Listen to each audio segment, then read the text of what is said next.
रक्त के पहले भाग यानी प्लाज्मा के बारे में हम पढ़ चुके हैं।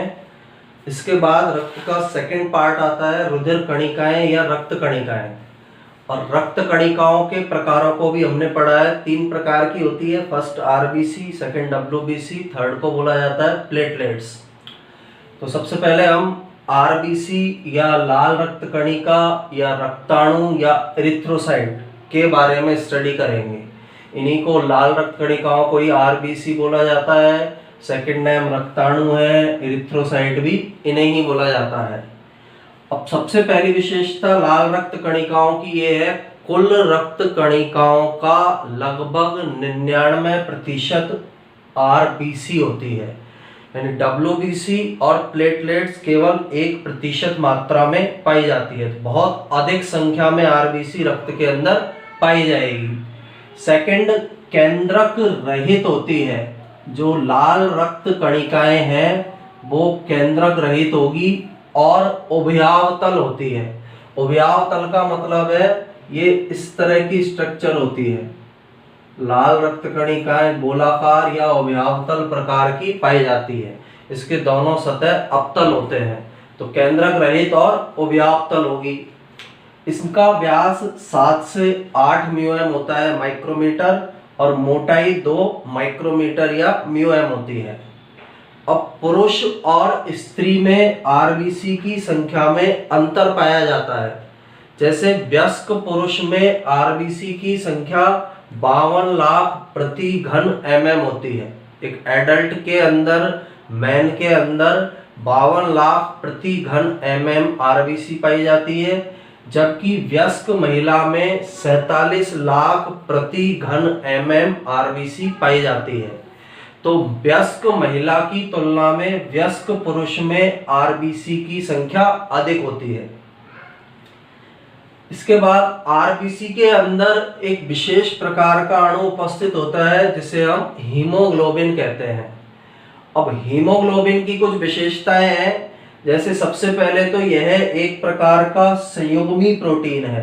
संयुग्मी प्रोटीन इसलिए बोला है क्योंकि हीमोग्लोबिन का निर्माण हीम और ग्लोबिन के मिलने से हुआ है।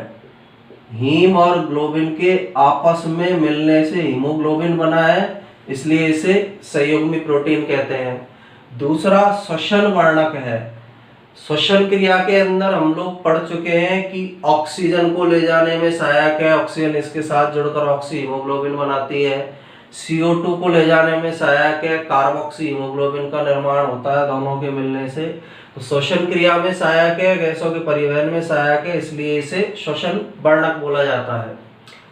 एक अणु हीमोग्लोबिन के अंदर 4 Fe+2 आयन युक्त हीम समूह पाया जाता है और 4 पॉलीपेप्टाइड श्रृंखलाएं पाई जाती है।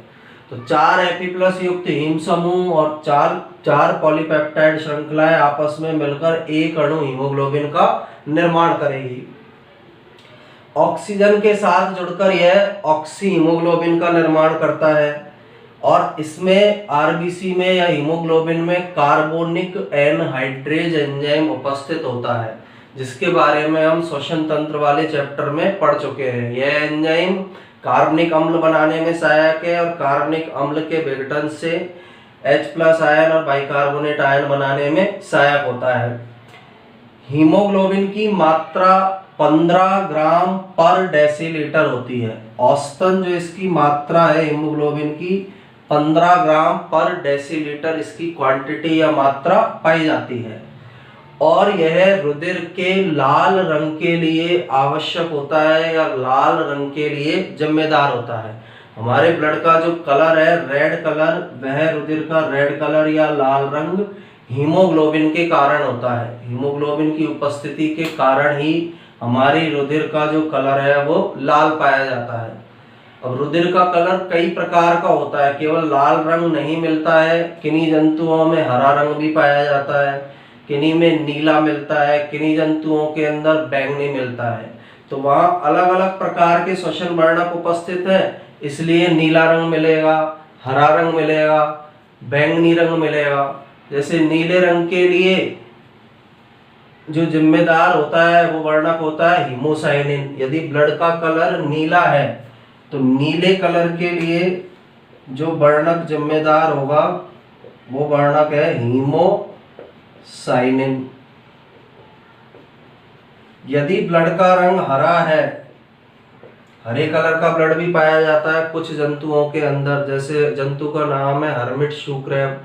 तो हरे कलर के रंग, हरे कलर के लिए जो जिम्मेदार वर्णक होता है वो अलग प्रकार का पाया जाता है, जिसे हम क्लोरोक्रोनिन कहते हैं। हरे रंग के लिए जिम्मेदार वर्णक है क्लोरोक्रोनिन।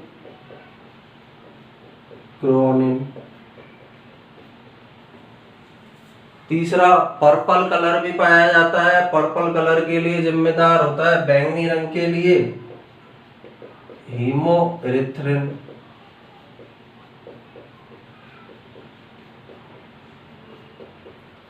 तो ये वर्णक है, पिगमेंट है या श्वसन वर्णक है जो ब्लड के कलर का निर्धारण करते हैं। हमारे अंदर हीमोग्लोबिन है इसलिए ब्लड का कलर रेड है।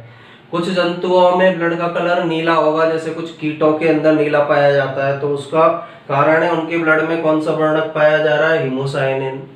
हर्मिट शू क्रैब जो जंतु है, समुद्र में पाया जाने वाला जो जंतु है, उसके अंदर ब्लड का कलर हरा है, उसका कारण है उसके अंदर क्लोरोक्रोनिन नामक पिगमेंट पाया जा रहा है। कुछ जंतुओं में बैंगनी रंग का कलर पाया जाता है, तो उसका कारण है कि उनके अंदर कौन सा वर्णक पाया जा रहा है, हीमोएरिथ्रिन वर्णक पाया जाता है।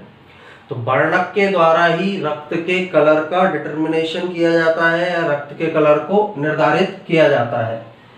फिर आरबीसी का जो निर्माण है वयस्क मनुष्य के अंदर या पैदा होने के बाद, व्यक्ति के पैदा होने के बाद अस्थि मज्जा या बोन मैरो में होता है। बोन मैरो के अंदर या अस्थि मज्जा के अंदर आरबीसी के निर्माण की क्रिया होती है।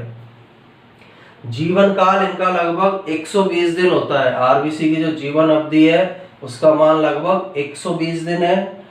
जब ये वृद्ध हो जाएगी या आरबीसी मर जाएगी तो आरबीसी का विघटन प्लीहा और यकृत में होता है। यानी शरीर के दो अंग हैं, प्लीहा और यकृत, इनके अंदर आरबीसी का विघटन होगा।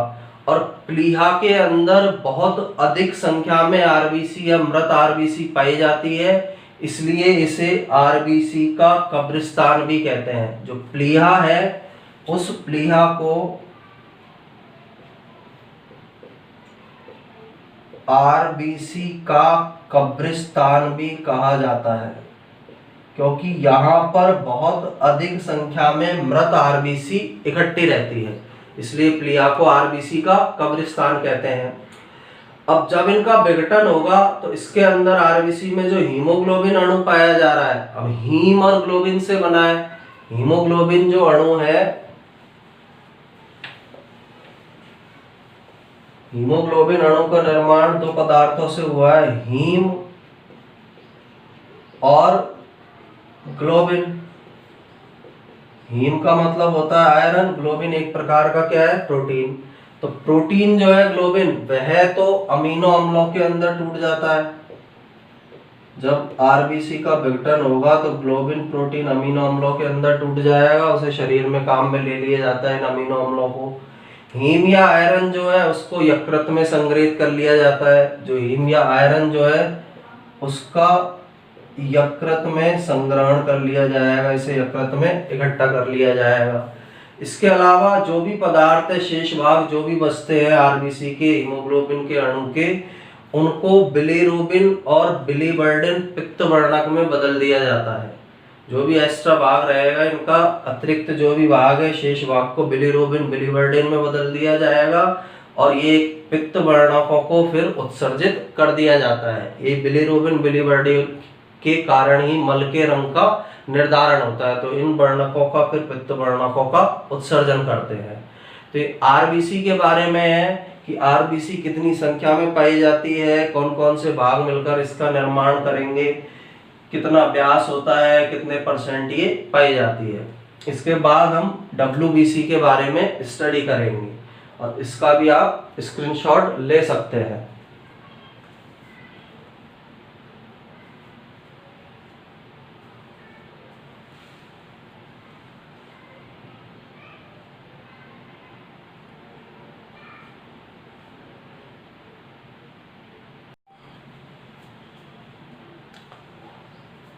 रुधिर कणिकाओं में सेकेंड टाइप की रक्त कणिकाओं को श्वेत रक्त कणिकाएं या श्वेताणु या डब्ल्यूबीसी का मतलब है व्हाइट ब्लड कार्पुसियल्स या ल्यूकोसाइट कहा जाता है।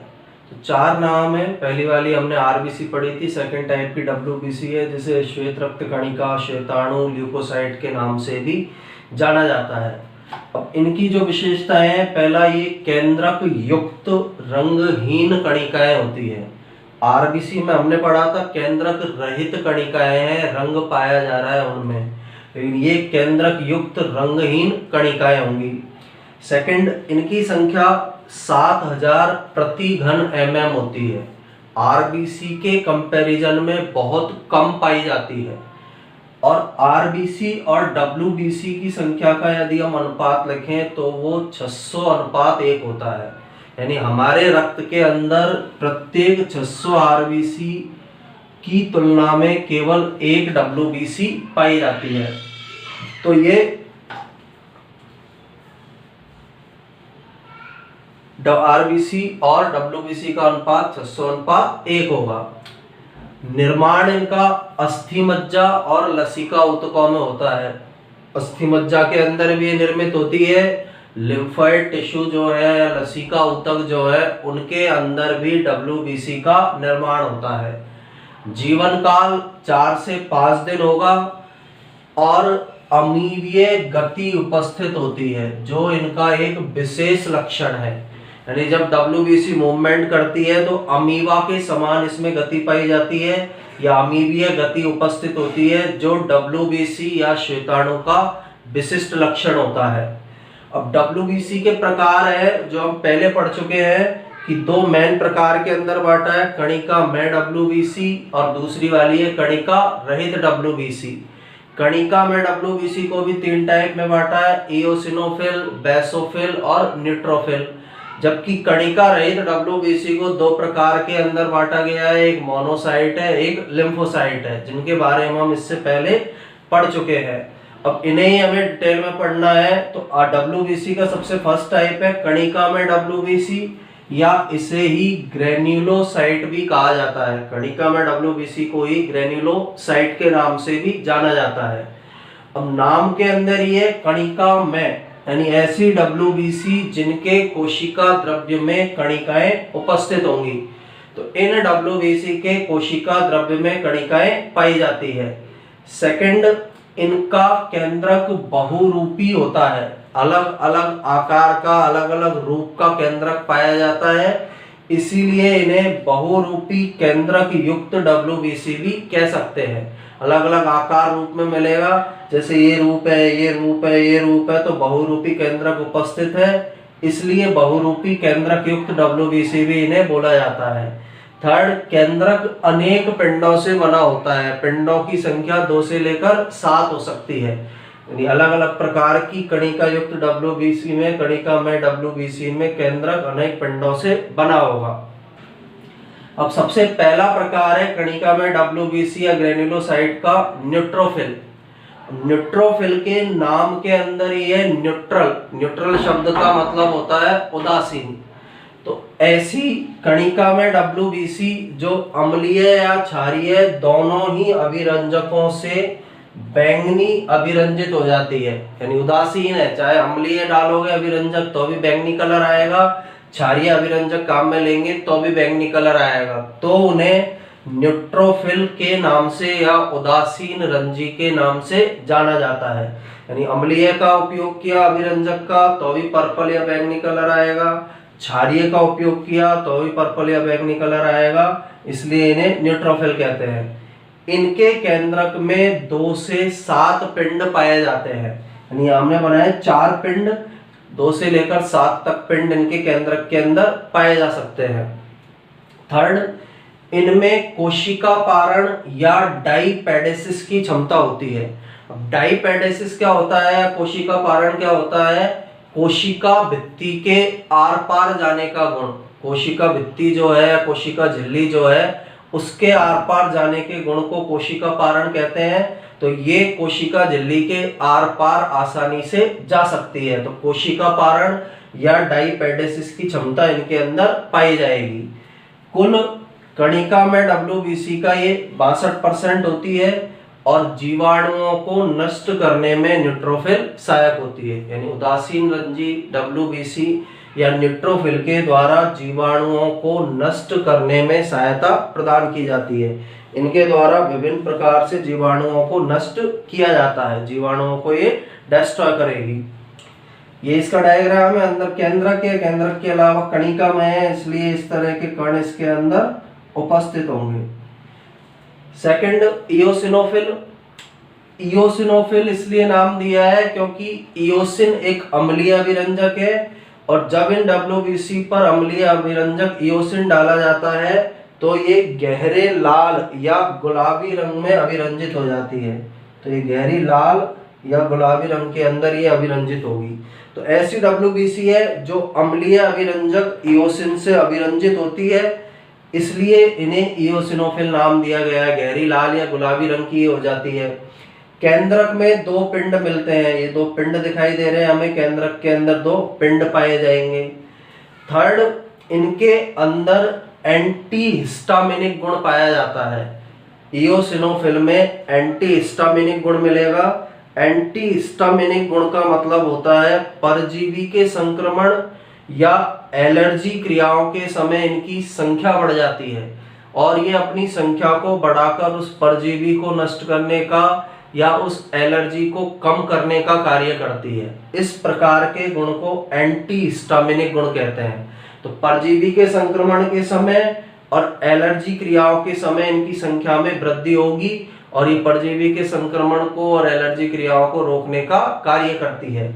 और ये इनका परसेंटेज मात्रा 2.5% होती है, 2.5% ये पाई जाएगी।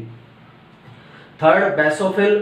बेसोफिल नाम इसलिए दिया है क्योंकि इस प्रकार की कणिका में WBC मिथाइलिन ब्लू जैसे क्षारीय अभिरंजक से अभिरंजित होकर गहरा नीला रंग देती है।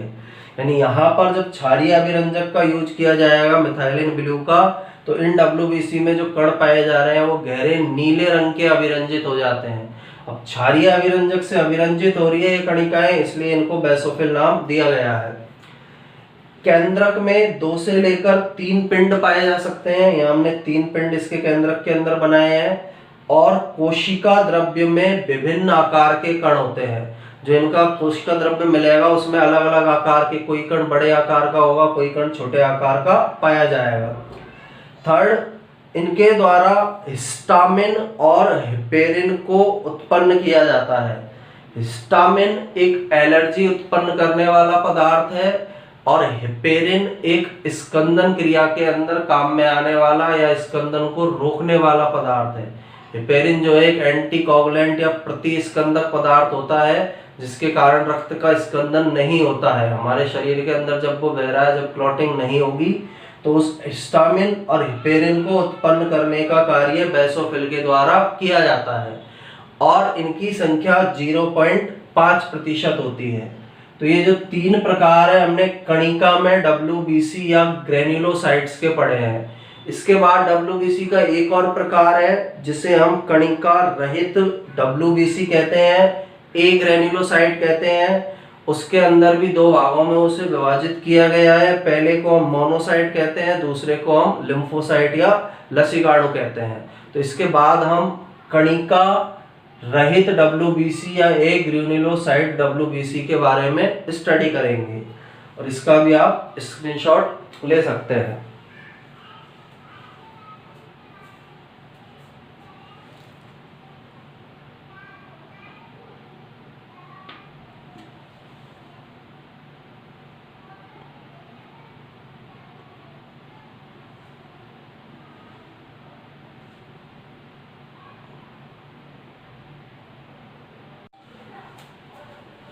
दूसरे प्रकार की WBC कणिका रहित श्वेताणु या एग्रेन्युलोसाइट कहलाती है।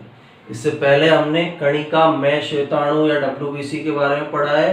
तो सेकंड टाइप जो WBC का है कणिका रहित श्वेताणु या एग्रेन्युलोसाइट होगा। सबसे पहली विशेषता एक केंद्रकीय WBC होती है। कणिका युक्त के अंदर हमने पढ़ा था 2 से लेकर 7 केंद्रक तक पाए जा सकते हैं। लेकिन इन WBC में केवल एक केंद्रक पाया जाता है। दूसरी इनकी विशेषता नाम में ही है, कणिका रहित। इनके कोशिका द्रव्य में विभिन्न कण नहीं पाए जाते हैं। तीसरी विशेषता, इनका केंद्रक अंडाकार या सेम के बीज के समान हो सकता है। अंडाकार भी होता है या सेम के बीज की आकृति के समान इनका केंद्रक पाया जाता है। इनका आकार 8 से लेकर 20 म्यूएम तक होता है। कणिका रहित जो श्वेताणु है, इनका आकार 8 से लेकर 20 माइक्रोमीटर तक पाया जाता है। इन कणिका रहित श्वेताणु को भी आगे दो भागों के अंदर विभाजित किया गया है। पहला एक केंद्रकाणु या मोनोसाइट, दूसरे पार्ट इसका दूसरा प्रकार है लसीकाणु या लिम्फोसाइट। अब एक केंद्रकाणु या मोनोसाइट आकार इसका होगा 15 से 20 माइक्रोमीटर। 15 से 20 माइक्रोमीटर आकार पाया जाएगा। सेम के बीज के समान आकृति का केंद्रक मोनोसाइट के अंदर पाया जाता है। मोनोसाइट जो WBC होगी उनमें सेम के बीज की आकृति का केंद्रक मिलेगा, जैसे किडनी शेप्ड, इस तरह की बीज की आकृति का एक केंद्रक इनके अंदर पाया जाता है। थर्ड, रुधिर से जब ये ऊतकों में आते हैं, मोनोसाइट या एक केंद्रकाणु रुधिर से ऊतकों में आकर अपना आकार बढ़ा लेते हैं। यानी सामान्य रूप से इनका आकार 15 से 20 म्यूएम था, लेकिन ब्लड से जब ये ऊतकों के अंदर आएंगे तो ये बड़े आकार के हो जाते हैं, लगभग 80 म्यूएम आकार के हो जाते हैं। और जब ये अपना आकार बढ़ा लेते हैं तो इन्हें बृहद भक्षकाणु या मैक्रोफेज कहा जाता है। इनके आकार में वृद्धि होने पर इन्हें बृहद भक्षकाणु या मैक्रोफेज के नाम से जाना जाता है। मैक्रोफेज के द्वारा बड़े आकार के कणों का, जो कण हमारे शरीर के लिए नुकसानदायक है, उनका और जीवाणुओं का भक्षण किया जाता है। यानी मैक्रोफेज बड़े आकार के कणों का और जीवाणुओं के भक्षण करने का कार्य करते हैं। न्यूट्रोफिल में हमने पढ़ा था कि न्यूट्रोफिल भी जीवाणुओं को मारने का काम करता है, मैक्रोफेज भी जीवाणुओं को मारने का काम कर रहे हैं। इसलिए मैक्रोफेज और न्यूट्रोफिल आपस में मिलकर प्रतिरक्षा की प्रथम पंक्ति बनाते हैं। दोनों स्टार्टिंग में ही जो भी जीवाणु या बाहरी कण आए हमारे शरीर के अंदर, उन्हें मारने का कार्य करेंगे। इसलिए ये प्रतिरक्षा की प्रथम पंक्ति का निर्माण करते हैं। और इनकी संख्या कुल WBC की 5% होती है। मैक्रोफेज की जो संख्या है कुल WBC की संख्या का 5% होगी। सेकंड जो कणिका रहित श्वेताणु या WBC है, उसे लसीकाणु या लिम्फोसाइट कहते हैं। अब सबसे फर्स्ट, लसीकाणु आकार के आधार पर दो प्रकार के पाए जाते हैं। एक छोटे लसीकाणु, दूसरे होते हैं बड़े लसीकाणु। छोटे लसीकाणुओं का व्यास 6 से 8 म्यूएम होगा, जबकि बड़े लसीकाणुओं का व्यास 10 से 20 म्यूएम होता है। छोटे का व्यास 6 से 8 म्यूएम, बड़े का व्यास 10 से 20 म्यूएम पाया जाएगा। छोटे लसीकाणु अधिक संख्या में पाए जाते हैं, जबकि बड़े लसीकाणु कम संख्या में पाए जाते हैं। दोनों के अंदर अंतर है। छोटे का व्यास 6 से 8 म्यूएम, बड़े लसीकाणु का व्यास 10 से 20 म्यूएम होगा। छोटे लसीकाणु अधिक संख्या में मिलेंगे, बड़े लसीकाणु कम संख्या में पाए जाते हैं। इसके बाद लसीकाणु का जो केंद्रक है अंडाकार होगा। जैसे इसमें सेम के बीज की आकृति का केंद्रक था, यहाँ पर अंडाकार केंद्रक पाया जाता है। इनका केंद्रक अंडाकार है और लसीकाणु या लिम्फोसाइट में कम कोशिका द्रव्य पाया जाता है। इसमें कोशिका द्रव्य की मात्रा कम उपस्थित होगी। थर्ड, इनकी उत्पत्ति या इन्हें बनाने का काम थाइमस ग्रंथि और लसिका ऊतकों से किया जाता है। यानी लिम्फोसाइट या लसीकाणुओं को थाइमस ग्रंथि और लसिका ऊतकों में बनाया जाएगा। जीवन काल इनका 2 से लेकर 100 दिन तक का हो सकता है। लिम्फोसाइट का जीवन अवधि है, इसमें विविधता पाई जाती है। 2 से लेकर 100 दिन तक इनकी जीवन अवधि होती है और कुल WBC का ये 30% हिस्सा होते हैं। अब इन कोशिकाओं के अंदर क्या होता है, जो छोटे लसीकाणु है या छोटी WBC छोटे लसीकाणुओं के द्वारा 2 प्रकार की कोशिकाएं बनाई जाती है, जिन्हें टी सेल्स और बी सेल्स कहते हैं। इन्हें ही हम टी लसीकाणु या टी लिम्फोसाइट और बी लसीकाणु या बी लिम्फोसाइट कहते हैं। तो टी लिम्फोसाइट और बी लिम्फोसाइट का निर्माण छोटे लसीकाणुओं द्वारा किया जाएगा और T cells, B cells, T लसीकाणु और बी लसीकाणु एंटीबॉडी के निर्माण का कार्य करते हैं। कोई भी बाहरी पदार्थ जब प्रतिजन एंटीजन शरीर में जाता है तो ये एंटीबॉडी बनाते हैं और बाहरी कोशिकाओं को मारने का कार्य भी इन लिम्फोसाइट या लसीकाणुओं के द्वारा किया जाता है। ये लिम्फोसाइट या लसीकाणु छोटे लसीकाणु के द्वारा टी सेल, बी सेल बनी। टी सेल को हम टी लिम्फोसाइट भी कहते हैं, बी सेल को बी लिम्फोसाइट भी कहते हैं। ये दोनों ही एंटीबॉडी के निर्माण में सहायक होते हैं और बाहरी कोशिकाओं को मारने का कार्य किया जाता है, अर्थात ये प्रतिरक्षा के अंदर सहायक होते हैं। और प्रतिरक्षा ये मार रहे हैं अंदर जब एंटीबॉडी का निर्माण कर रहे हैं और इनके द्वारा जीवाणुओं को और बाहरी कणों को या वायरस को मारने का कार्य संपन्न किया जाता है। तो इस सेकेंड टाइप की कणिका रहित श्वेताणु था जिसको भी हमने दो भागों में बांटा था, फर्स्ट मोनोसाइट और सेकंड वाली होती है लिम्फोसाइट या लसीकाणु से कहा जाता है।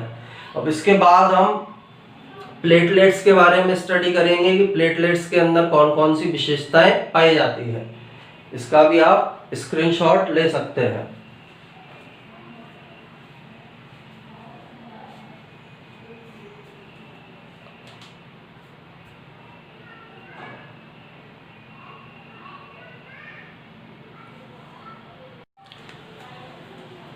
तीसरे प्रकार की रुधिर कणिकाओं को रुधिर पट्टिकाणु या प्लेटलेट्स कहा जाता है। इससे पहले हमने पढ़ा है पहले प्रकार की आरबीसी, दूसरे प्रकार की डब्ल्यूबीसी और तीसरे प्रकार की जो रुधिर कणिकाएं हैं उन्हें रुधिर पट्टिकाणु या प्लेटलेट्स कहते हैं। अब इनकी क्या विशेषताएं हैं? सबसे पहला तो व्यास 2 से 4 म्यूएम होता है। प्लेटलेट्स का जो व्यास है वो 2 से 4 म्यूएम का पाया जाएगा। छोटे आकार की ये कणिकाएं होती है।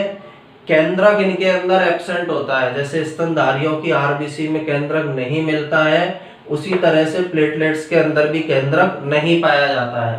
और प्लेटलेट्स की आकृति अनियमित होती है, यानी प्लेटलेट्स जो है या बिंबाणु जो है रुधिर पट्टिकाणु जो है वो अनियमित आकृति के मिलेंगे।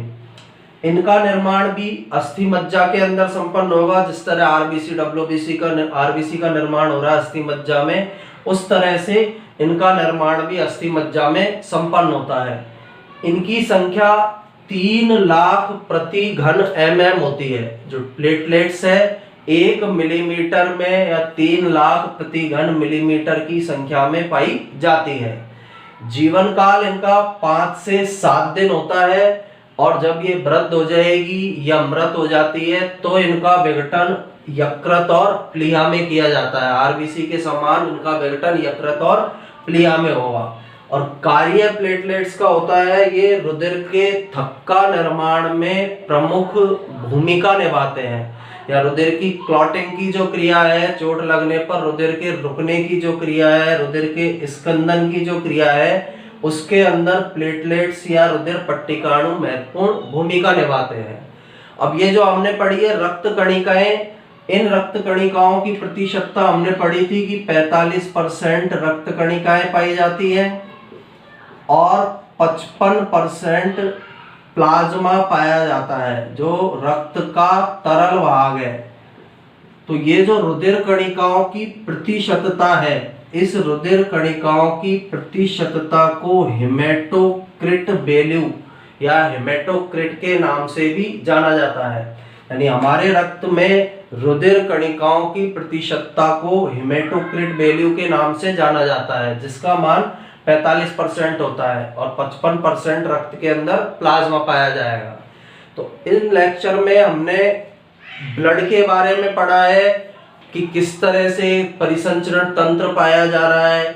ब्लड के संगठन के बारे में, रक्त के संगठन के बारे में हमने इस लेक्चर के अंदर पढ़ा है। किन किन से मिलकर ये बना हुआ है, प्लाज्मा से और रक्त कणिकाओं से मिलकर बना है। प्लाज्मा का भी हमने आगे विभाजन किया था। प्लाज्मा के अंदर हमने जब आगे स्टडी किया तो उसके अंदर भी कुछ प्रमुख अवयव पाए जा रहे थे। जल, अकार्बनिक पदार्थ, कार्बनिक पदार्थ इनके अंदर पाए जा रहे हैं। रक्त कणिकाओं में हमने 3 प्रकार की रक्त कणिकाएं पढ़ी है, आरबीसी है, डब्ल्यूबीसी है और प्लेटलेट्स है। डब्ल्यूबीसी को फिर से आगे 2 भागों में बांटा था, कणिका में डब्ल्यूबीसी और कणिका रहित डब्ल्यूबीसी। इसके बाद वाले लेक्चर में हम रक्त के कार्यों की स्टडी करेंगे। अब नेक्स्ट लेक्चर में हम रक्त के कार्य, रक्त के द्वारा कौन कौन से कार्य संपन्न शरीर में किए जाते हैं उनके बारे में स्टडी करेंगे। इसका भी आप स्क्रीनशॉट ले सकते हैं।